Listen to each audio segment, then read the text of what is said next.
ನಮಸ್ಕಾರ ಸ್ನೇಹಿತರೆ, ನಮ್ಮ ಯೂಟ್ಯೂಬ್ ಚಾನೆಲ್ ಬೇಸಿಕ್ ಸೈನ್ಸ್ಗೆ ನಿಮ್ಮೆಲ್ಲರಿಗೂ ಹೃತ್ಪೂರ್ವಕ ಸ್ವಾಗತ.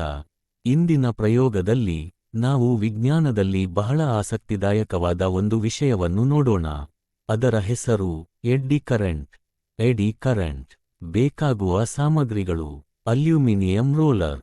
ಇದನ್ನು ತಾವು ಹಳೆಯ ಲೇಸರ್ ಪ್ರಿಂಟರ್ ಅಲ್ಲಿ ಲಭ್ಯವಿರುತ್ತವೆ. ಇವುಗಳನ್ನು ಟೋನರ್ ಕಾರ್ಟ್ರಿಜಿನಲ್ಲಿ ಬಳಸುತ್ತಾರೆ. ಹಳೆಯದಾದ ನಂತರ ಕಸಕ್ಕೆ ಎಸೆಯುತ್ತಾರೆ.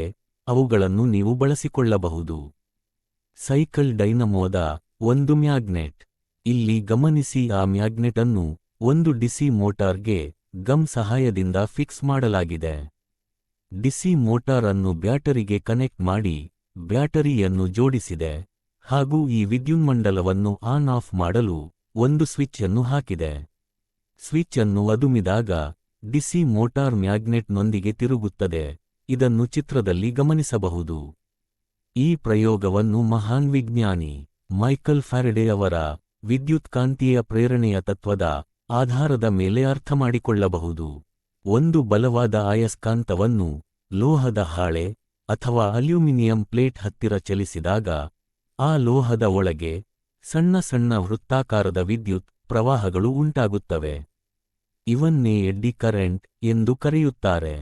ಈ ವಿದ್ಯುತ್ ತಮ್ಮದೇ ಆದ ಕಾಂತೀಯ ಕ್ಷೇತ್ರವನ್ನು ಉಂಟುಮಾಡುತ್ತವೆ.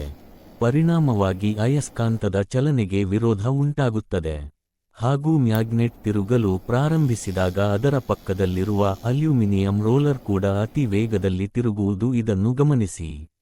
ಆದ್ದರಿಂದ ಅಯಸ್ಕಾಂತವು ನಿಧಾನವಾಗಿ ಚಲಿಸುವುದನ್ನು ನಾವು ಗಮನಿಸಬಹುದು. ಎಡ್ಡಿ ಕರೆಂಟ್ಗಳ ಉಪಯೋಗಗಳು: ಇಂಡಕ್ಷನ್ ಕುಕ್ಕರ್ಗಳಲ್ಲಿ, ರೈಲುಗಳ ಎಲೆಕ್ಟ್ರೋಮ್ಯಾಗ್ನೆಟಿಕ್ ಬ್ರೇಕ್ಗಳಲ್ಲಿ, ವಿದ್ಯುತ್ ಮೀಟರ್ಗಳಲ್ಲಿ, ಲೋಹಗಳ ಪರೀಕ್ಷೆಯಲ್ಲಿ. ಈ ಸಣ್ಣ ಪ್ರಯೋಗದ ಮೂಲಕ ನಾವು ವಿದ್ಯುತ್ಕಾಂತೀಯ ಪ್ರೇರಣೆಯ ಅದ್ಭುತವನ್ನು ಸುಲಭವಾಗಿ ಅರ್ಥಮಾಡಿಕೊಳ್ಳಬಹುದು. ವಿದ್ಯಾರ್ಥಿಗಳೇ, ನೀವು ಸಹ ಈ ಪ್ರಯೋಗವನ್ನು ಶಿಕ್ಷಕರ ಮಾರ್ಗದರ್ಶನದಲ್ಲಿ ಮಾಡಿ ನೋಡಿ. ಈ ಸರಳ ಪ್ರಯೋಗದ ಮೂಲಕ ಎಡ್ಡಿ ಕರೆಂಟ್ ಹೇಗೆ ಕೆಲಸ ಮಾಡುತ್ತದೆ ಎಂಬುದನ್ನು ತಿಳಿದುಕೊಂಡೆವು. ಧನ್ಯವಾದಗಳು.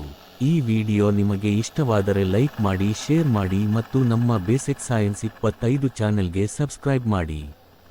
ನಿಮ್ಮ ಅನಿಸಿಕೆಯನ್ನು ಕಾಮೆಂಟ್ ಬಾಕ್ಸ್ ಅಲ್ಲಿ ದಾಖಲಿಸಿ. ಧನ್ಯವಾದಗಳು. ಮತ್ತೆ ಮುಂದಿನ ವಾರ ಇದೇ ವೇದಿಕೆಯಲ್ಲಿ ಹೊಸ ವಿಜ್ಞಾನ ಪ್ರಯೋಗದೊಂದಿಗೆ ಭೇಟಿಯಾಗೋಣ. ವಿಜ್ಞಾನ ಪಠ್ಯಪುಸ್ತಕವನ್ನು ಓದಿದರೆ ಸಾಲದು. ಪ್ರಯೋಗಗಳ ಮೂಲಕ ಕಲಿತರೆ ಹೆಚ್ಚು ಸಾಂದರ್ಭಿಕ ಜ್ಞಾನವನ್ನು ಸಂಪಾದಿಸಬಹುದು. ನಾನು ನಿಮ್ಮ ಪ್ರಭು ಮಠ ಬೇಸಿಕ್ ಸೈನ್ಸ್ನಿಂದ